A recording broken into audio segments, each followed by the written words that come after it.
Miss me? Hi guys, how's everybody doing out there? Mount Vernon Kid here, coming to you again with my comic review, rocking my Walking Dead shirt. It's been a while. Well, it hasn't been too long.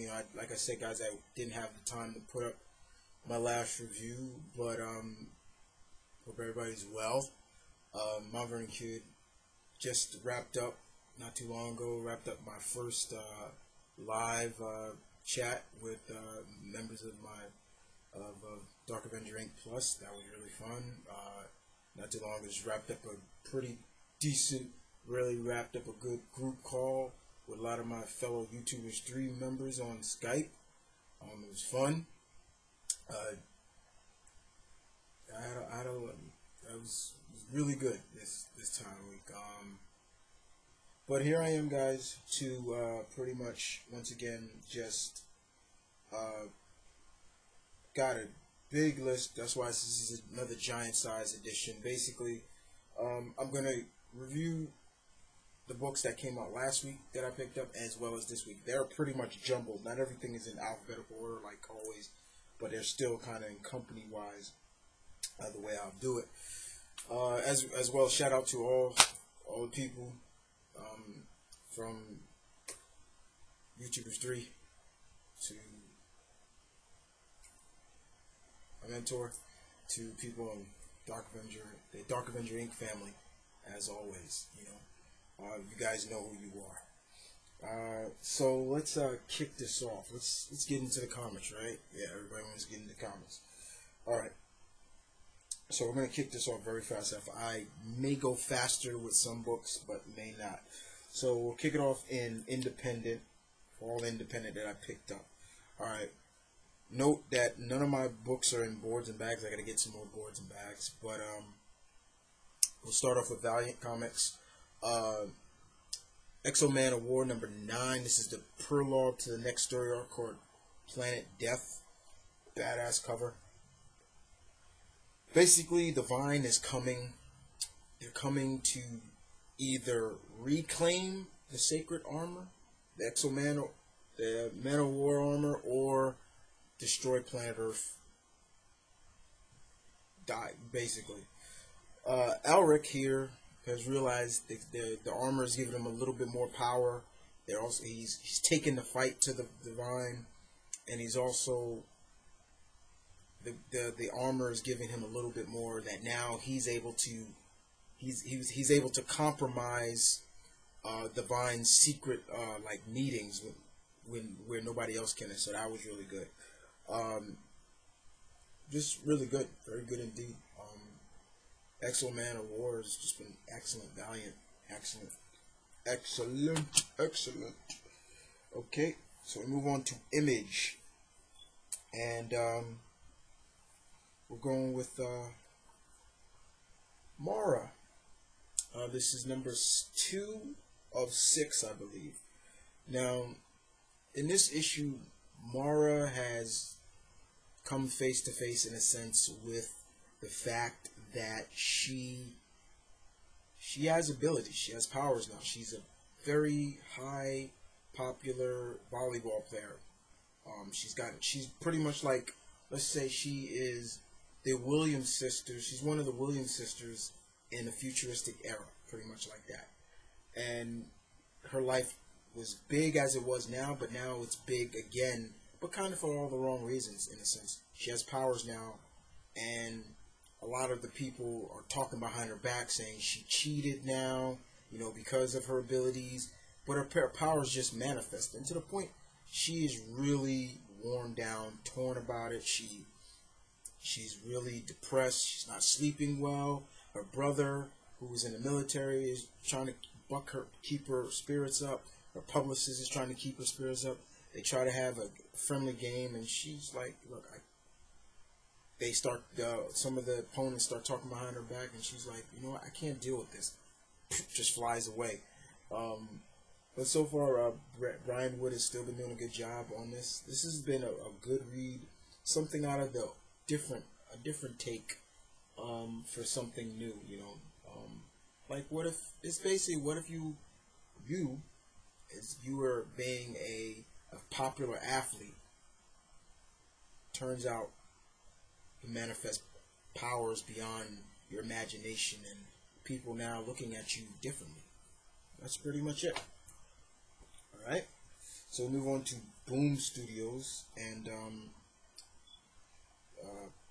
Paul Jenkins and Carlos Magno. Deathmatch are number 2. We're still getting more fights between various heroes in this. They're also still trying to figure out who, what, and who brought all these heroes together and now are putting them against each other. We get heroes like more heroes in a sense. For example, we get new heroes like what's his name, Monkey, and the Cube here. And once again, people are just fighting. But now it's starting to get a little bit more interesting because now some heroes don't even know, like, did I do this on purpose, or why should I hurt somebody who's been an ally to me? And once again, in the back of the books, whoever was in the hero that was in the book, they give like index, here their origin in the back of the book. Like I said, Cube and 8 Monkey, Replica 8 and Solus Invictus. He's kind of like a Thor-like character, but still, it's still very interesting indeed. And yeah. All right. So now we move on to Dynamite. And sorry guys, I'm picking my books up from here. Dynamite. So we kick off with now remember guys, most of these could be their books from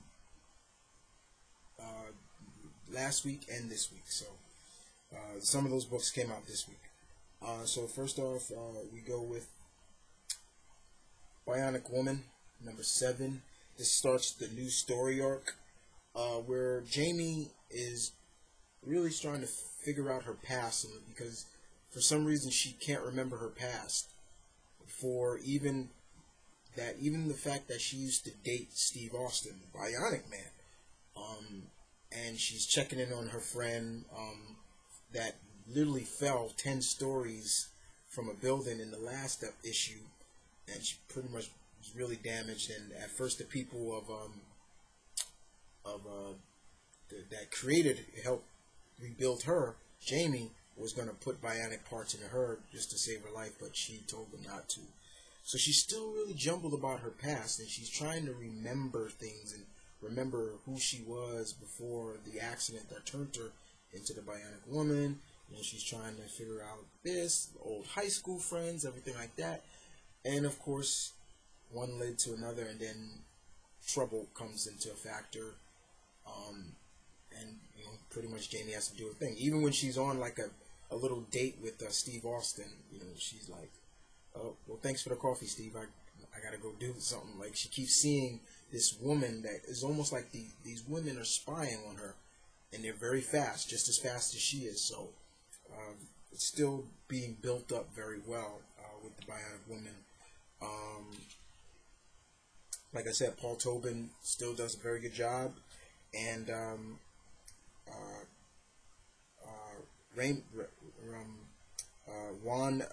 Juan Antonio Ramos does a good art. The artwork is really good as well. All right, so we move on to Green Hornet, number 33. Still looking forward to seeing in March when Mark Magic Wade gets on board Green Hornet. The new Green Hornet, who is kind of like a Iron Man-esque character. He's still keeping the city of Century City safe, from what happened in the last issue. with Britt and everybody like that. Everybody thinks Britt is dead, but Britt Reed Jr. is dead, but he's not. But an ally to Britt is going to carry on the legacy of the Green Hornet, and the people are really coming to like him. Even he's in good meaning with the police. Everybody look at him more like a hero now instead of like kind of like a villain in a sense.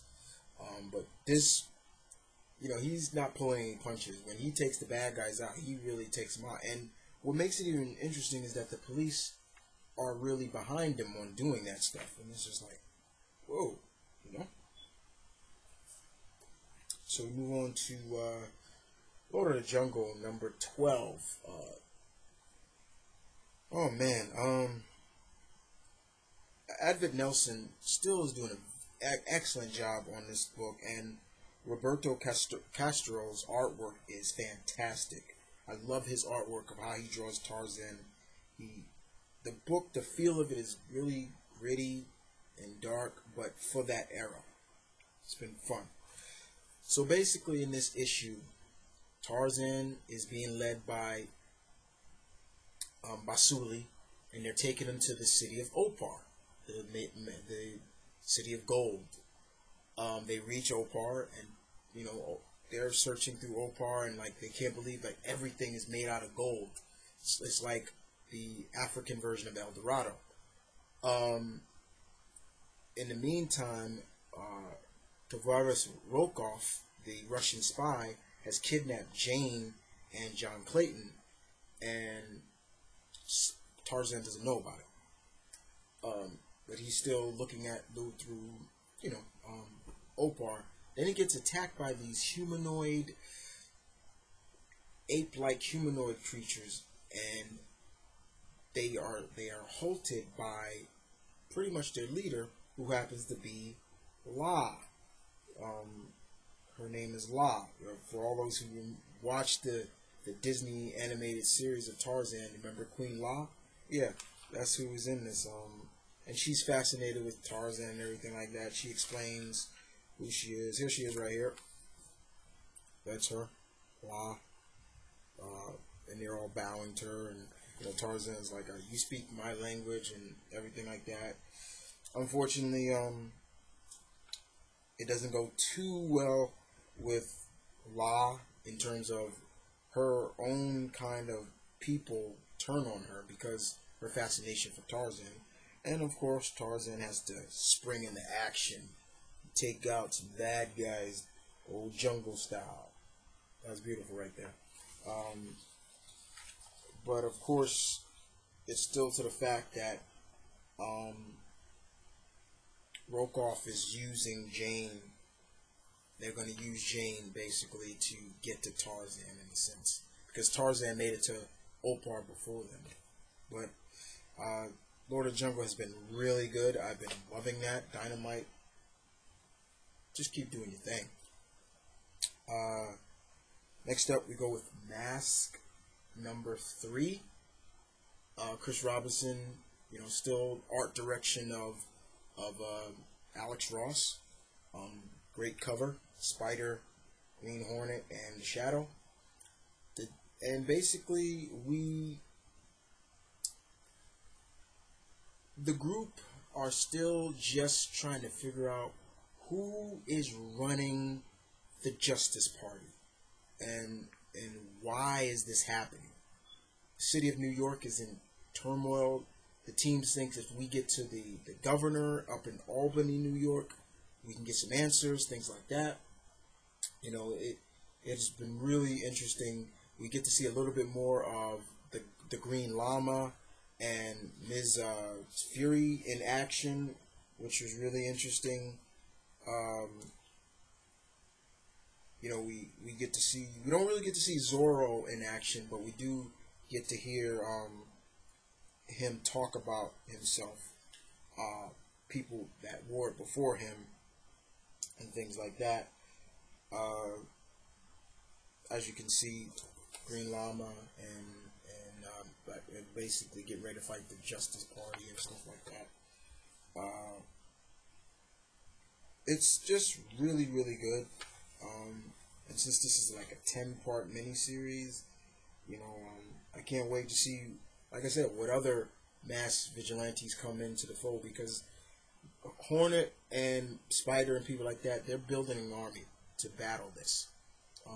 Like I said, once again, what's the slogan for this book? Before the superheroes, there were masks, and pretty much it's living up to that. And speaking of the Shadow, Shadow number 9. Yeah. This was really good. Oh man, boy, I loved Aaron Campbell's artwork in this. First of all, that's a badass cover. Badass cover. Look at that shadow. Bam. Get a good look. Anyway, the Shadow and his sidekick are in, I believe they're in Spain. This is still the storyline of Revolutionary, and he's still trying to figure out, because there's a guy here who's trying to buy off, pretty much trying to. There's a war going on in Spain, but he's trying to profit off of the war, and Shadow's not having that. Unfortunately, Shadow comes in contact with a interesting opponent for him, who happens to be a woman, and he recognizes who she is. He's like, I know that person anywhere. But and her name is the Black Sparrow. She's pretty much a match for him, hand to hand, as you can see right here. Shadow and her are fighting on a plane. They're in a plane actually, and she's matching him hand strike for strike, hand for strike. But she can't really. She may know who the Shadow is, but the Shadow definitely knows. Lamont knows who she is. And of course, we get to see who her master is, who he's working for. Now, I'll show off who she's working for if you don't mind. His name is El Rey, as you can see right here. He looks kind of like Zemo, actually, a little bit, but nah, he's cool. Interesting. But yeah, Shadow number 9, really good. Alright, and the last Dynamite book, of course, Spider. David List. Ivan Rodriguez is still on the artwork. I really wish Colin Worthy would come back for the artwork. But in this issue, number 8, Richard has the worst opportunity in the sense of his mind. He's taken over his father's company, and everybody, he really doesn't want to be there. He's like, oh, I don't want to be here. This is so crappy. He's still going on about what happened in last issue, that he slept with slept with the police commissioner's wife, who was once his lover, and also we got somebody in here that works for his company who's able to mentally control people, and he just doing a lot of crazy things in here. And Richard just has to stop it. And of course he even controlled the commissioner's wife, who he slept with, and the guy told him, now go kill your one true love. And at the end, you just see her with a gun, controlled, basically saying, I'm sorry, here you go, saying, I'm sorry, Richard, but I have to kill you, basically, because you're being controlled. But once again, solid issue from the Spider. This has been good stuff, as always, and I do recommend it. So that's all independent. Just go on to the big 2. So we still kick off in DC. Now, once again, like I said, everything is out of order. First off, we'll kick it off with Justice League number 9. I mean, number 16. Now, this is still continuing Throne Atlantis, and there are people that have still been asking me, I get it constantly. Why do you keep reading this, Chris? Why? It's, why? Why would you want to read this? Everybody, all of them pretty much have their own book. Once again, as I said before, you want to know why I read this book? That guy, right there, Cyborg. And Cyborg has been stepping up pretty much in this. Basically, it's still a battle between where does Arthur's allegiance lie? Family or with the League? Now, Orm has killed people, and it's really sad to see, Arthur, like, he's fighting the League and stuff, like, no, don't do that. And you got Superman and Wonder Woman and all them saying, like, he's killed people, and he's flooded Gotham, he's killed people, Arthur, you can't cover that up. Even Wonder Woman said if it was the Amazons who came on and started, I would try to stop them. Things like that. And, Arthur's like, Bruce, you said you would understand it. It's really crazy. It was really, really sad.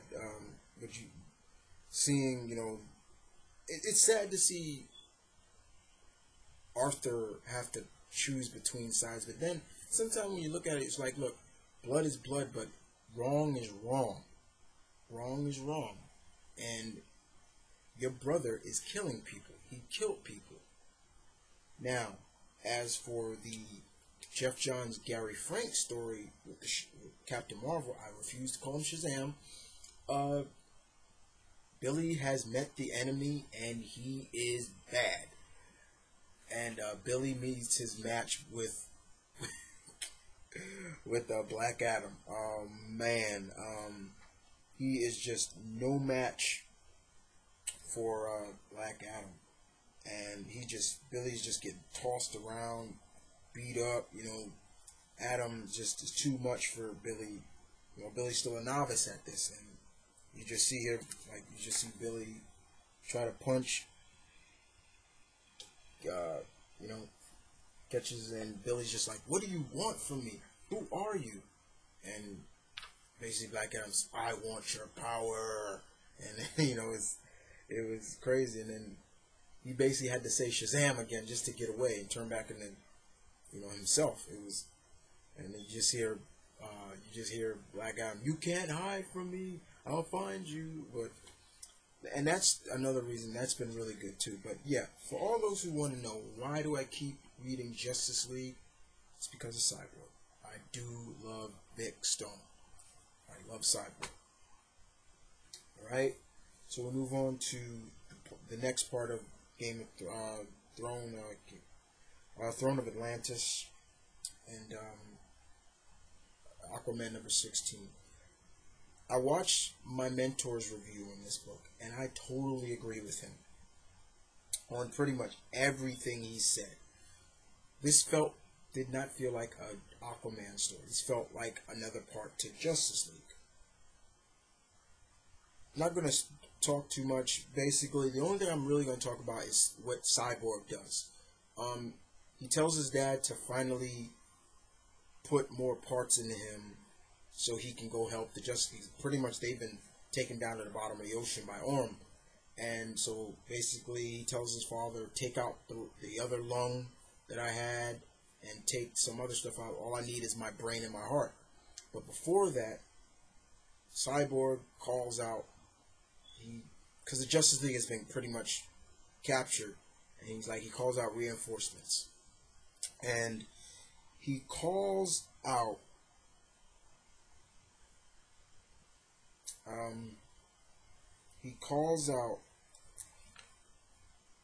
Firestorm, Hawkman, Green Arrow, Element Woman, a woman called Gold Rush, Black Canary, and of course he also calls out Vixen. Now when I saw that, and then I saw Dobby's review, and I'm like, Johns, you do remember that Vixen was in a coma in Justice League International. You do realize that. So when did she come out of a coma to join the team? You see what I'm saying? And once again, I quote Gabi on this. I know in comics we're supposed to just take our disbelief of certain things, but the fact of the matter is, when did Vixen come out of a coma and join this? She was in bad shape. And once again, that's where I feel that Johns was like, you know what? Well, I don't care about Justice League International. You know, I'm just going to do my thing. And nobody's going to mind. But, you see, Mr. Johns, there are people that do mind. And there were people that read that title. And you just throw the fact that Vixen is back at 100%. She is at 100%. She is basically, she's not feeling effects of, you know, what, she's just coming out of a coma or anything like that. She is at 100%. And that was just like, huh? You know,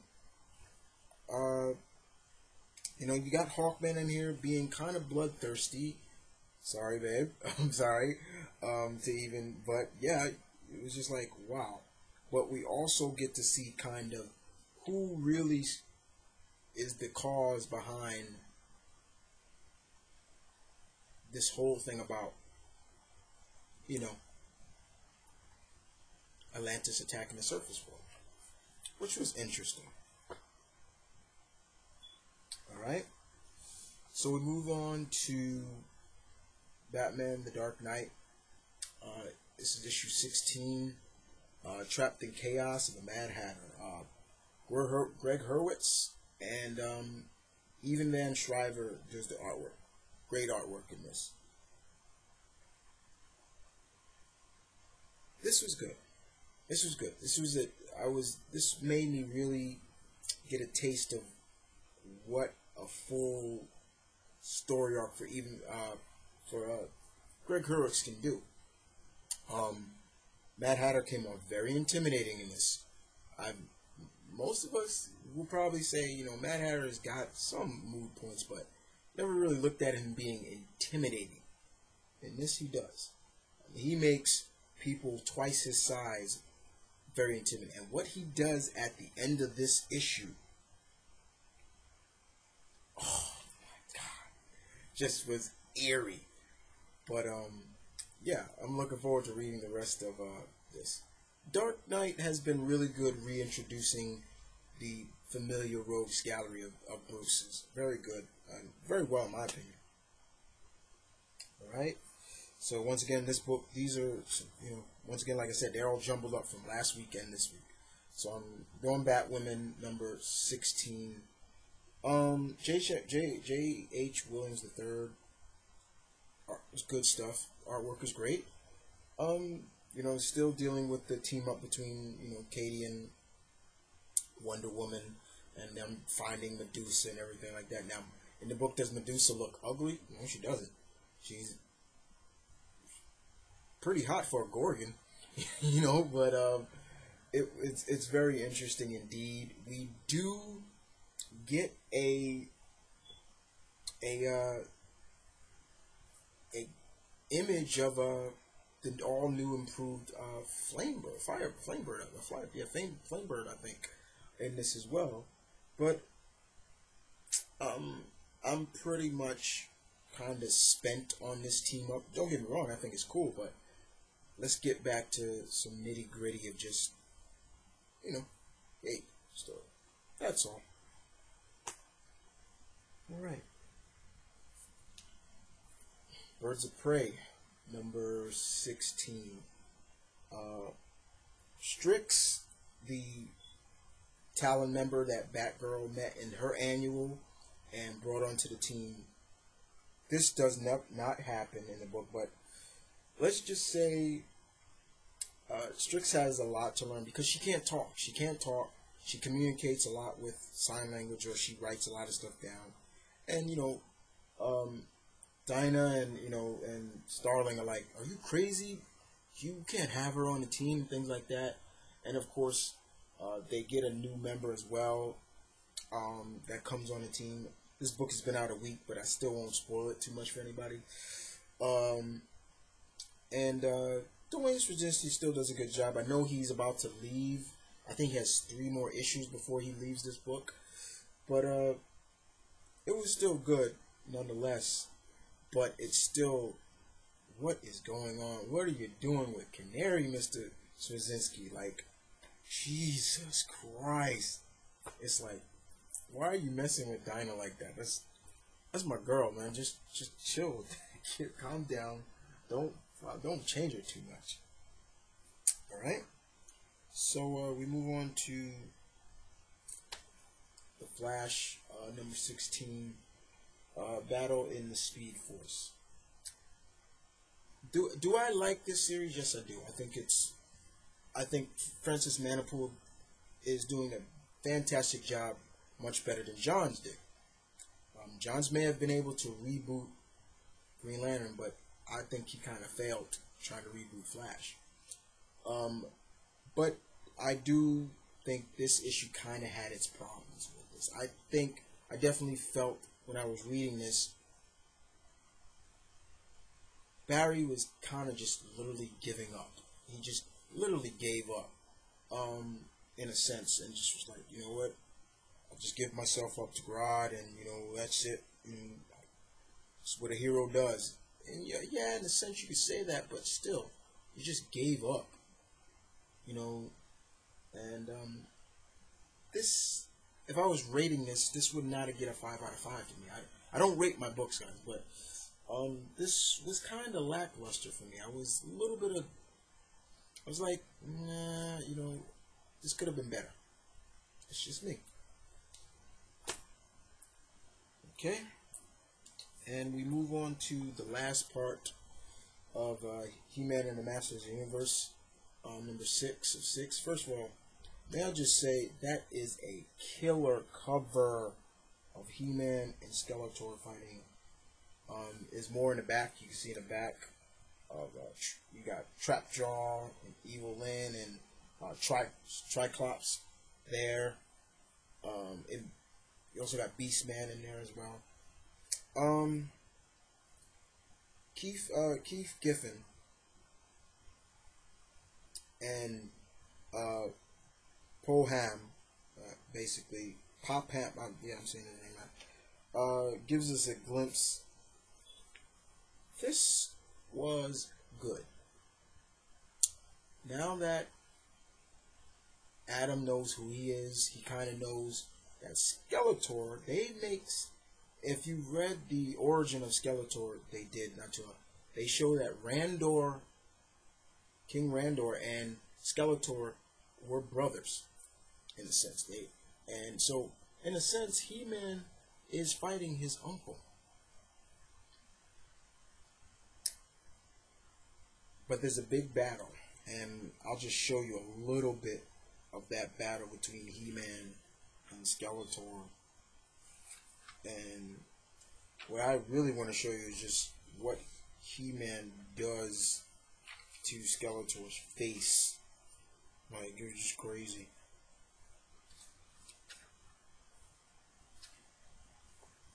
Look what he did to Skeletor's face. We're gonna get that glare out of there. Yeah, you see that? Look at that. Bam! He's like, he just broke his jaw. He knocked his jaw loose. He literally broke his jaw. His lower jaw is missing. But this was just really fun. This was still good. It was good to see something from my childhood come back, and I can't wait to they do the ongoing series of He-Man and the Masters of the Universe. It's good stuff. All right. So the next things are all the Green Lantern stuff. All right. So we'll start off with just talk a little bit about some of them. So we'll kick it off with Green Lantern number 16. Nice cover.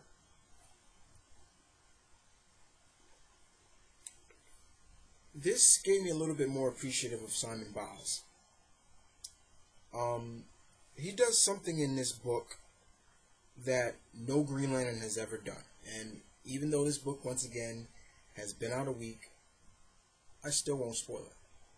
He does something in this book that just was like, not even Hal, Kyle, Guy, John, any Green Lantern has ever done. And you got to give him props for that. What it was, it has something to do with a family member, but I won't spoil it too much. But he realizes about, what's going on and everything like that, especially with the Third Army and things like that. It was fine. But this book did give me a little bit more appreciative of, like I said, of Simon Baz.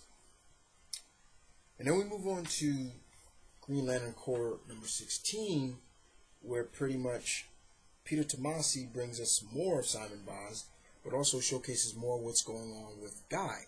He's in jail, and his sister and his brother come to see him, and they're not happy with what has gone down with with Guy. Guy's kind of playing the basically he's like, I don't want you guys here, get out of here, things like that. And the Third Army comes after them. So Guy has to protect his family as well. Simon Baz comes in to help, and Guy's as well as the other Green Lantern, the Squirrel Green Lantern, Beatrix. I'm probably butchering his name, but comes in and they're telling this is what's going on, everything like that. And you see Guy just taking charge. He's just taking charge of telling them things like that, and dealing with this Third Army, which was really good. I loved how he kept calling us. He called Simon one time. He said Biz, but other than that, it was pretty good to see Baz react with another fellow Earthling Green Lantern and things like that. But it was fine. All right. Then comes Green Lantern New Guardians. Tony Bedard, number 16. That cover is creepy as hell. But in this issue, we see the moment we all been waiting for. We get a little flashback of Kyle when he gave a surprise birthday party for Ganthed, and then we also see later on the Star Sapphires pretty much go on and do what they can for Kyle, and then we get the battle that we all win on. Ganthed versus Kyle. Now, what has Kyle always looked at to Ganthed? He's always looked at Ganthed as a father figure, and Kyle he has to battle this guy now, somebody he looked at and trusted and loved, and there you can see that he doesn't want to do this. And the Star Sapphires also show their true colors and everything like that, which you probably wouldn't believe. You think but you don't. And Ganthed does something in this, and I won't even spoil that, especially. But what he does helps Kyle in his progress of mastering the whole full, emotional spectrum. But other than that, it was good, very good. All right, and then we move on to.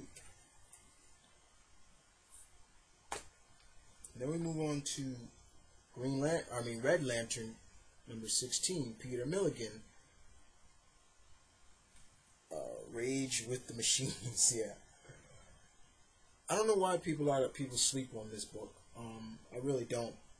I've always said this. If there was one other core out of the Green Lanterns that should get a book, Red Lanterns is one of them. I will still continue to read this book no matter what.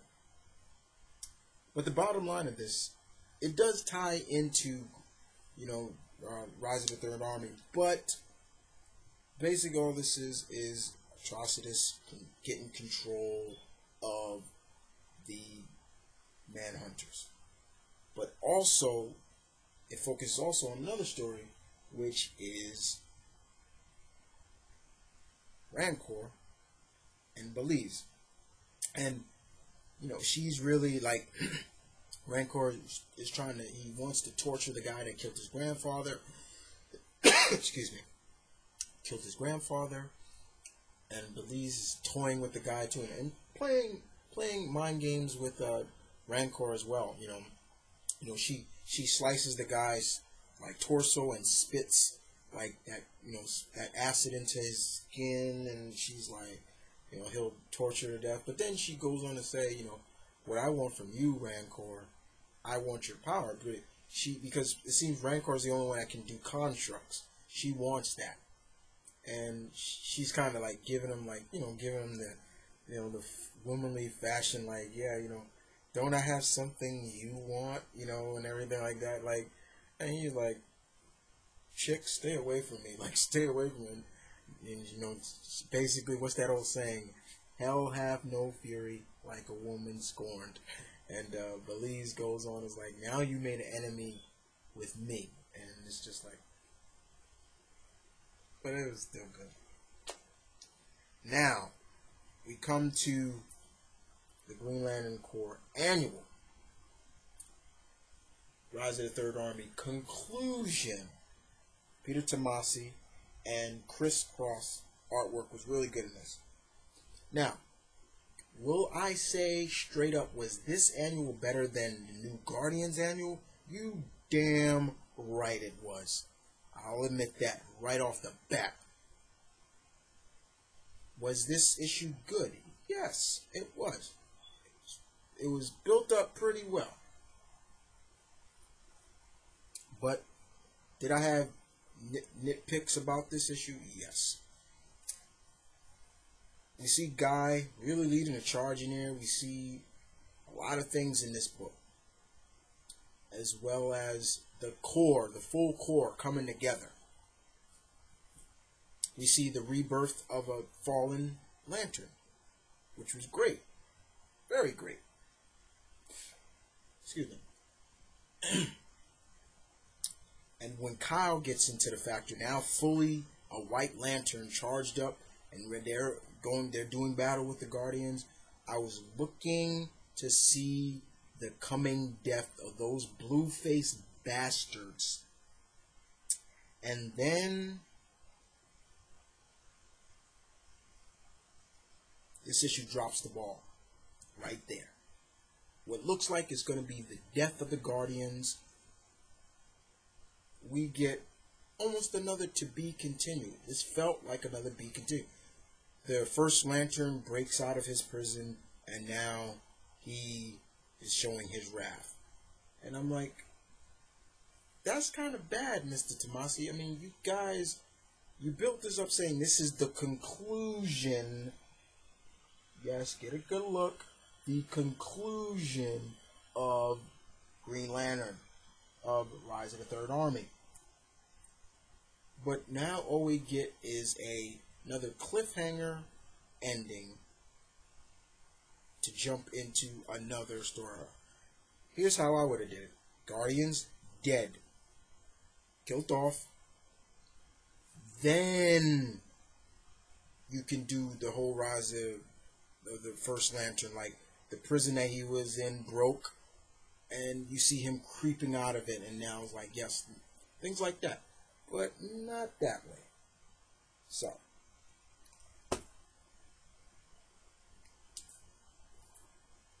Nightwing, number 16. First of all, Kyle Higgins does a good job. Eddie Barros artwork is beautiful. He's going to be taking over as the main artist on Teen Titans. Alright. Basically, once again, don't want to spoil too much in this. The Joker is just screwing with Dick. And I don't want to spoil it. That's pretty much the best way to sum it up. Joker just playing head fucking games with Dick. And it's bad. Very bad indeed. I'm sorry, I don't want to spoil it. Like it, once again, this book has been out a week, but still. Just head games. Now, Talon, number 4. The court has sentenced you to death. First of all, that's an ill cover. Calvin Rose hanging from the Statue of Liberty. Scott Snyder and Tillian IV do a good job at co-plotting this. So, the big guy, this huge Talon member, he's pretty much the oldest, one of their oldest Talons, has become like the Bane, but kind of crazy with to Calvin Rose. When his friend, one of his contacts, Sebastian, is looking at him, this big guy right here, as you can see, this guy right here, he's like, I don't even recognize that Talon member. He's like, I don't recognize him. Where's he from? So he had to really do his research and go back and look through some of the books, and he realized that Calvin is in trouble. This is a different Talon altogether. Crazed and bloodthirsty. And as he said, I'm starving, Mr. Rose. And this guy just keeps coming at Calvin. Even when you think Calvin thinks he's defeated him, it looks like he's going to be like one of those main players in this book. But yeah, still good. Still good. Co-plotting together between Snyder and Tillian have been really good. It's very beneficial. Alright. We'll move on to Teen Titans number 16. Brent Booth and Scott Lobdell. Creepiest cover ever. They call it Red Robin's Last Stand. So Red Robin, and Red Hood have been captured by the Joker. And he kind of is seeing what the two are going to do.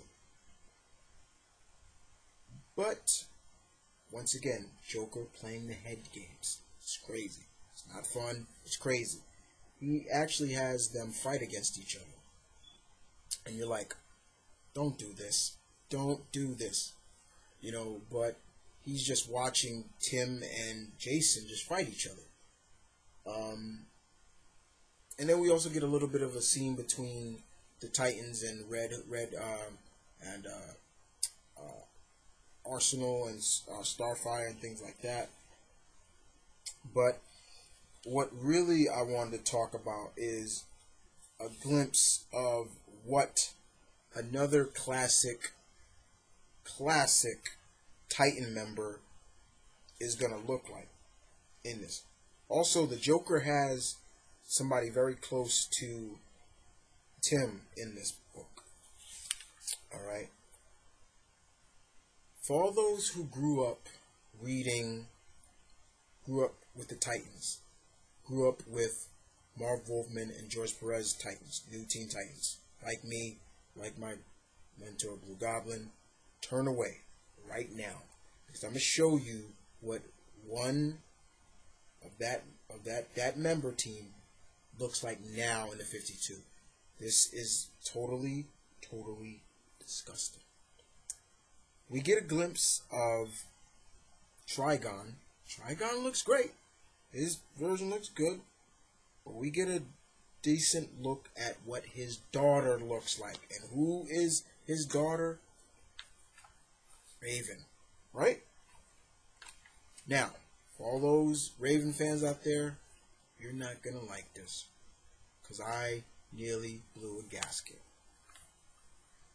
DC, what the fuck are you doing with Raven? Look at that. That is disgusting. That is not my Raven. It looks like, as one of my friends said, it looks like somebody from Gatchaman and Power Rangers had a baby. She looks like Dove. This is disgusting. This is not Raven. What the hell, DC? What are you doing? Why do you think it's really cool to redesign everybody? It's ridiculous. But other than that, the main gist of the book is that, once again, Joker playing head games, and we see once again Joker with the dishes. What could it be? We all have speculations. And last but not least,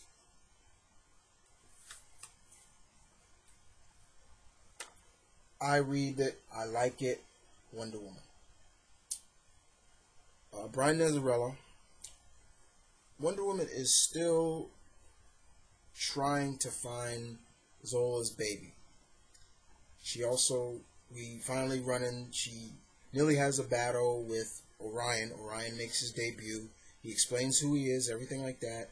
She gets to meet another one of her brothers, who's literally keeps a blindfold over his eyes, and then we kind of see why he does it, because when he takes his blindfold off, a bunch of bugs come out of his eyes, and that's how he's able to see the world and everything like that. He's also homeless too. But you can see in this that Wonder Woman, Diana's going to do all she can to get back Zola's baby from Hermes and everything like that. And what was funny is watching Zola and Hera in a nightclub, and all of a sudden Ares, I believe it's Ares, comes up and is talking to his mother. And she's just like, "You, of all my children, you're the least unfavored." It's kind of funny right here. You just see that, like, but you can see Diana finding out all her brothers and sisters. She's trying to be a good sister to them. Even if they at one point they are trying to kill her, which is fine. Some are big sisters, some are her older siblings, and some are her younger siblings. But it's fine. Alright. So we move on to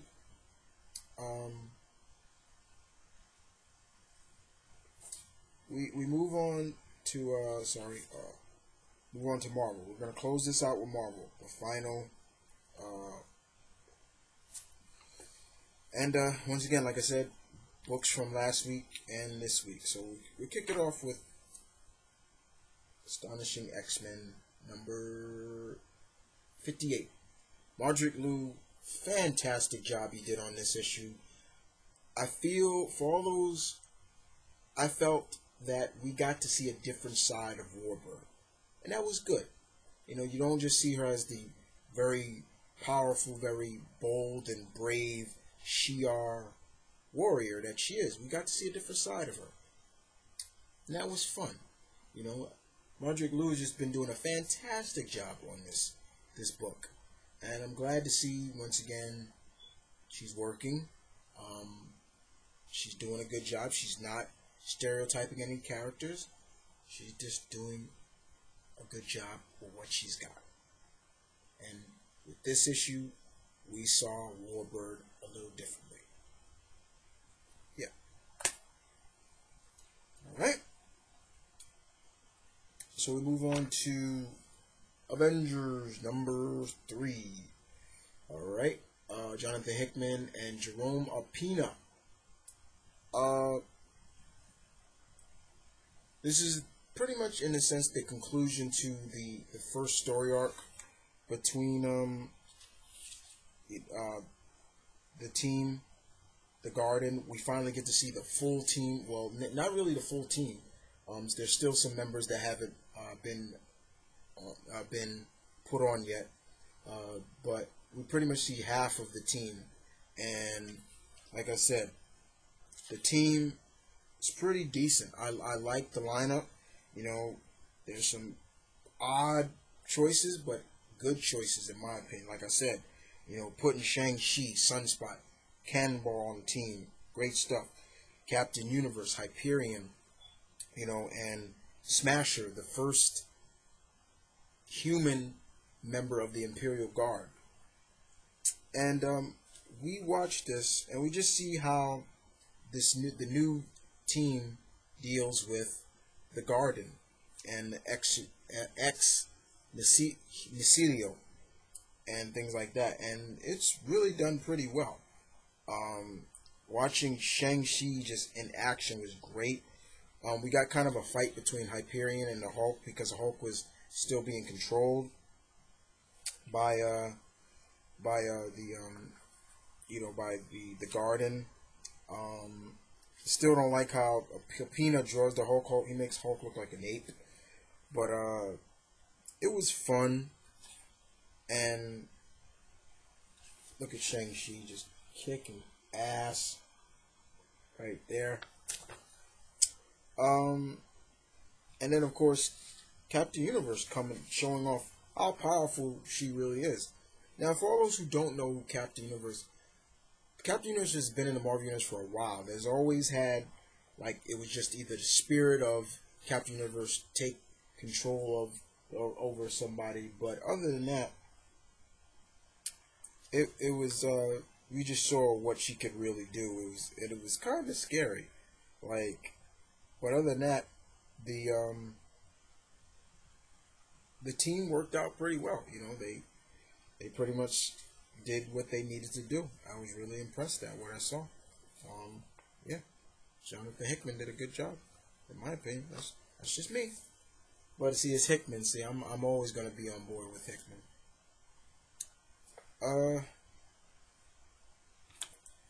And then we move on to Avengers number 4, and Hickman and one of the Kubert brothers is on the artwork. Adam Kubert.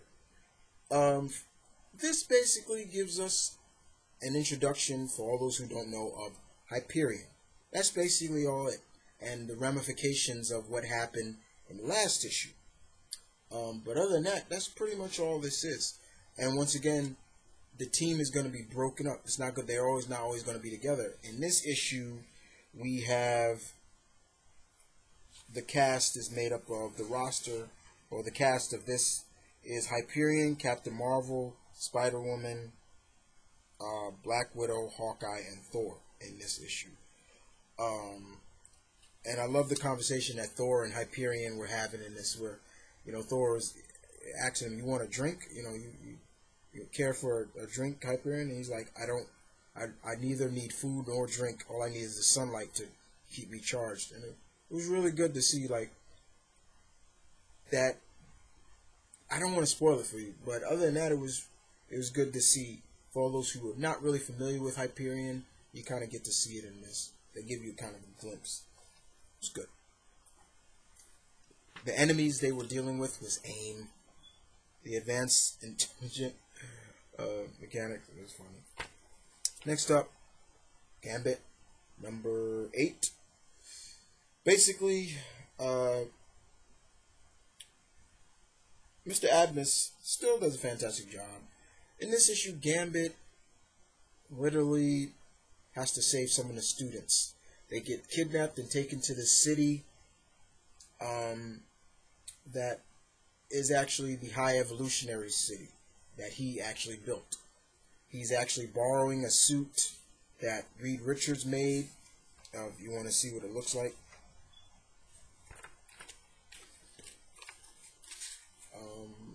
That white suit right here, Gambit. That's the suit. It was made by Reed Richards. And that's pretty much it, but in the process, Gambit is also looking at the fact that, he's kind of getting burnt out of doing what he does, being a hero, being a teacher, and things like that. Until kind of some people, one of the older students tell him, like, look, you saved the day.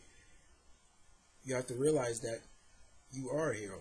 You may be born from, and raised by the Guild of Thieves, but you're a hero. You are a hero. you save the kids' lives. That's pretty much it. It's just a good standard one shot. Not bad. And man, snowing, dudes. It's snowing outside, guys. Next up, Hawkeye number 7. What is this? Number 7, yeah. This is to pay homage to, you know, the hurricane and things like that.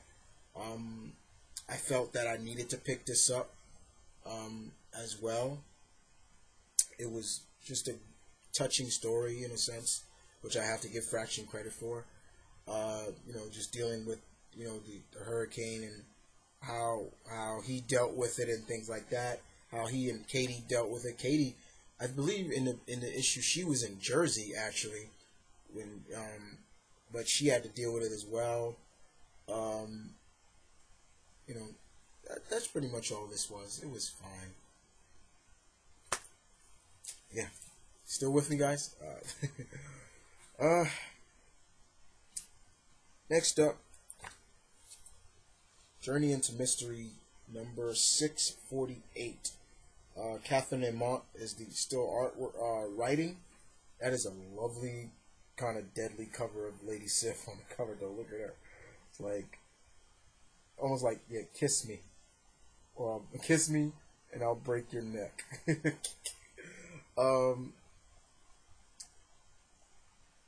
Sif is still in the other world where her brother Heimdall sent her to kind of cool off. Heimdall goes to find the person that was responsible for why she's acting this way. And she's really concerned about her sister. He wants to know right up, how long is she going to act like this? Like she's bloodthirsty and everything like that. And the girls tell her, you know, I don't know, you know, playing head games with Heimdall. Sif in the other world meets a group of Asgardians called the Berserkers. She fights them at first, and then they tell them why they're there, you know, everything like that. But unfortunately, they don't stay there for long. They end up in New York City, and of course, they are introduced to a certain wall crawler. Yeah, that's the end of the book. I'll spoil that for you. But other than that, still good, and it makes you wonder, will Sif stay this way? Because I love Sif, and I don't want her to be like some just bloodthirsty warrior woman. I don't want that. She had different levels of her personality, but you know, this what the thing that happened to her is just bringing out that rugged style that I'm not really liking too much. But I want to know where it's going to lead as well too. I'll be right back, guys. Sorry about that.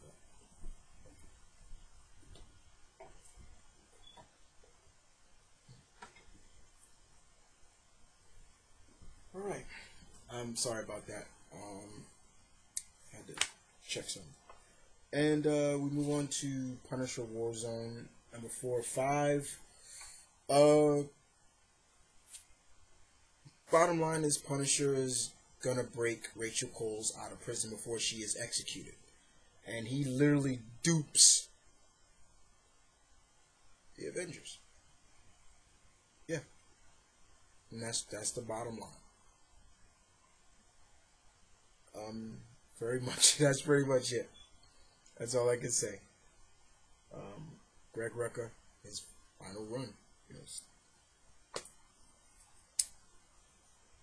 All right. And this came out this week. Superior Spider-Man number 2. Dan Slott, Ryan Stegman's artwork was really good in this. It's very hard for me, Peter.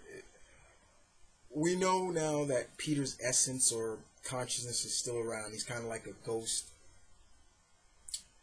And the bottom line about this book really is Otto Parker, you know, just trying to get laid, really. He's trying to get laid. He's trying to, how can I put it, hit those panties, which happen to be Mary Jane's, you know, and it's not going as well, you know. Every time they go on another trial date, you know, She's like, well, thanks, Tiger. It's been fun. And he's just like, oh, God. Thanks, Tiger. Thanks for walking me to my house.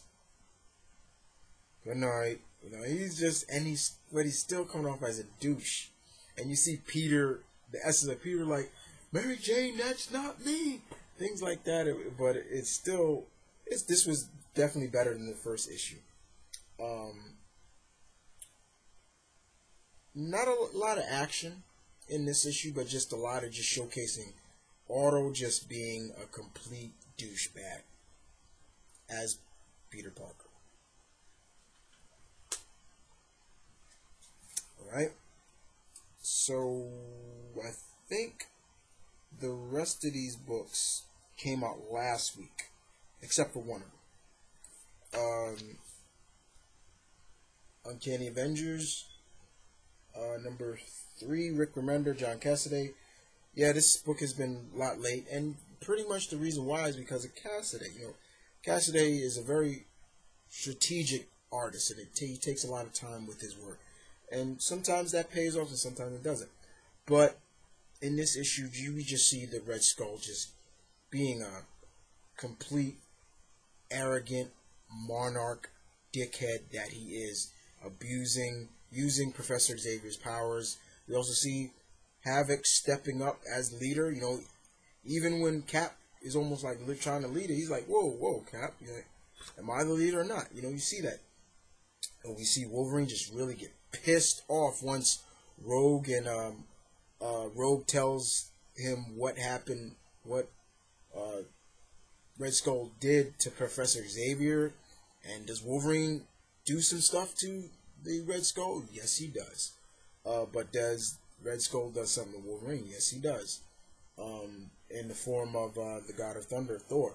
He literally controlled Thor. Well, not him, but another one of his S-men.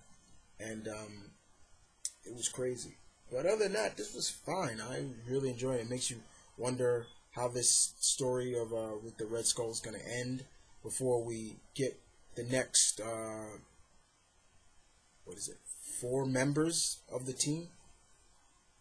But it was okay. And like I said, not going in alphabetical order. We'll go to Wolverine the X-Men number 24, Aaron's, and we have Lopez on the artwork. I liked his artwork a little bit more than Bradshaw. And does this happen in the book? Yes, it does. Bottom line is, everybody, it's date night. School is basically the teachers get a night off. I loved the interaction that basically Rachel, she was setting up all these different psychic answering machines. Everybody remember you're on a date and everything like that. Kitty and Bobby go on a date. Things like that. We see the rest of the school, the rest of the faculty going out for themselves, just have a good time, which was fun. We see Idie working on Quentin, he's basically looking over Little Brood. Quentin Guerrero's looking at, just spying on her. He comes into contact with younger Jean, and he's like, yeah, I'm going to score with Jean Grey. And she's like, no, you're not. Things like that. We see a lot of interesting stuff in this issue. Beast's part was funny, especially with him and Abigail up in a sword. But we also see what happens to Storm in this. Now I'm gonna spoil a little bit. Storm has taken over the duties of headmistress for the school now. She's gonna be headmistress, basically because of what happened with, Kitty's gonna watch over the young X-Men. So Storm and Wolverine are the headmaster and headmistress. But also we get to see, how can I put it? We also get to see what happens and how Storm gets back to her old look, her old Mohawk look, which I like. I liked Storm when she had it the first time. I still like it now. And who gives it to her? Who gives her that haircut? You want to know who? Wolverine. She basically tells him, like, I'll show it. Like, she literally, literally summons up some wind to have his hair up, her hair flying up in the air, and then Wolverine shink, and it just goes to work on her hair. And then, of course, you just see, booyah, them kissing. Storm with the whole, and you see Bobby and Kitty kissing. And then you got Toad down here. Man, everybody's kissing. I wish we were back to everybody was just fighting. It was funny. But then something bad happens at the end of that, which I'm not going to spoil. Now, you guys still with me? I hope you guys are still with me. Don't worry, almost over, almost over. Like I said, I'm covering 2 weeks of books, guys. I'm sorry. Uncanny X-Force #1. Sam Humphries and Ron Gary's artwork was really good in this. Alright. This was a very interesting first issue. It was really hard to watch my Betsy Braddock act the way she was. Like, she can't, it was almost like she can't really stay at the school, because Quentin Quire, you just see her really getting into it. Quentin Quire, she's like, you little pervert, I'm gonna knock you, and things like that.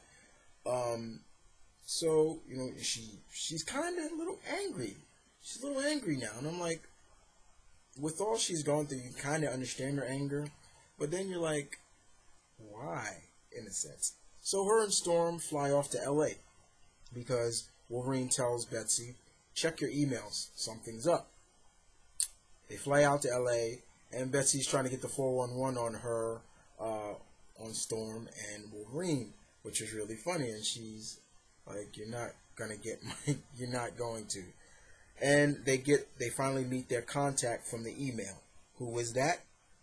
Puck. And everything kind of goes from there. And that was fine. Not a lot of, was there a lot of action? Not too much. The dialogue was really good. The action scenes between Betsy, Psylocke, and Spiral was really fun. As for the Fomomax and Cluster, now I've heard that this is actually he separated his 3 brains into different people. So basically, technically, we see at the end of the book, which I'll spoil that, Fomomax, I hope I'm saying his name right, kissing Cluster. Now, technically, isn't that you aren't you just kissing yourself? I always thought that was funny. But we also get to see the return of Bishop, and right here, I'll show it to you. He comes back and he's like, I'm back. Looks a lot of different, but yeah.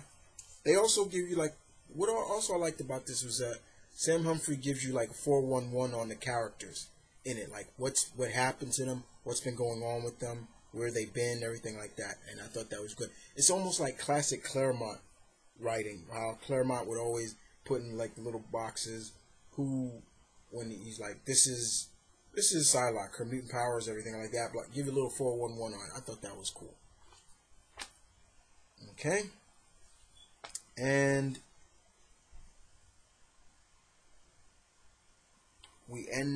then the end of Brubaker's run of Winter Soldier. This is the conclusion to Widow Hunt, Winter Soldier 14. Bucky has done all he can to get Widow back. She's still being she was still brainwashed by one of the people that he trained, Leo Novakovic, and they're inside Arlington Cemetery, and they're gonna blow up the memorial to Captain America, Cap, and Bucky. And Bucky is just like to his pupil in a sense, like, don't hurt Widow, don't hurt her, let her go, everything like that. She's brainwashed. She's thinking that, you know, she's still with, you know, in the Red Room and things like that. Does Bucky kill somebody in this? Yeah, he does. He kills his pupil. He shoots him dead. Bang, bang, bang, bang.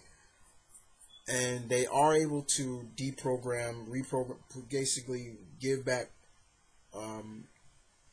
Natasha all her memories and anything like that. But it's really sad to see the conclusion of what Bucky comes to.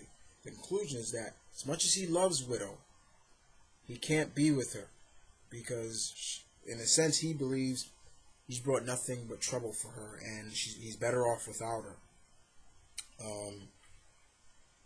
And that was kind of sad. I really felt for Bucky. You know, I really felt for James when he went through that.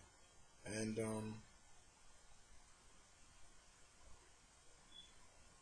it was a good run. But Mr. Brubaker, once again, I want to thank you for giving us great espionage book with Winter Soldier.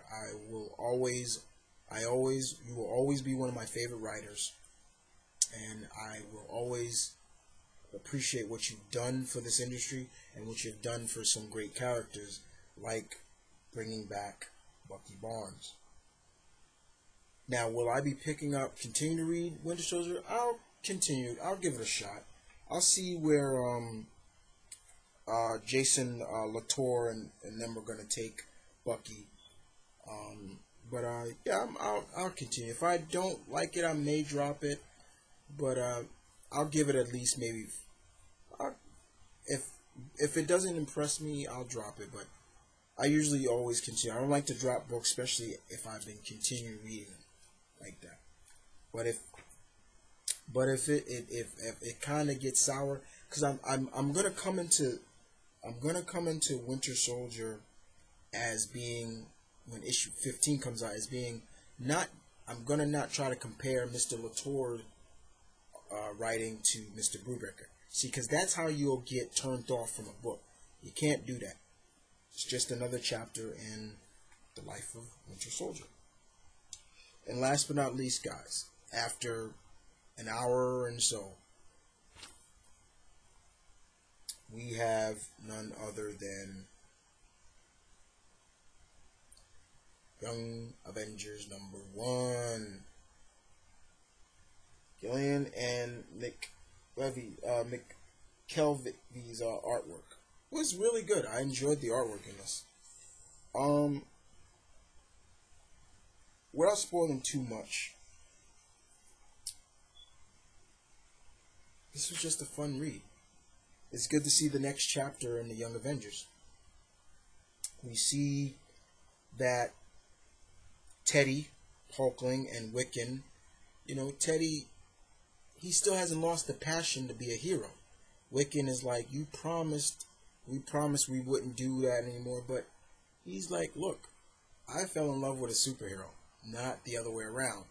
And, Wiccan is like, you know what? I've been pretty selfish. You're right. And he goes on and talk about, look, Teddy tells Wiccan, like, you got a great family, I don't have my family, nobody. Your parents allowed me to live with you and everything like that. They're good parents. And that was very interesting indeed as well. Do we get to see Miss America in this? Yes, we do. We get to see Loki? Yes, we do. Do we get to see Kate? Yes. Do we get to see Marvel Boy? Yes. Which I don't want to really spoil too much. But other than that, this was just a really good read. It's good to see the Young Avengers back. And now to kick off the next adventures for Young Avengers, because I have the complete run of the original team. Now we'll see what this team can do. It's just good stuff. Whew. Okay. So that is made up of books, of 2 weeks of books, guys. Once again, like I said, sometimes I may be late with some books. I was really busy last week, and I couldn't put up the review or things like that of the books I got last week. But I will see you guys next week, which will definitely we'll see how I enjoyed Fearless Defenders #1, which comes out next week. And other than that, this is Mount Vernon Kid saying peace, one love, stay tuned, keep it real. Walking Dead is coming back soon. And you guys take care.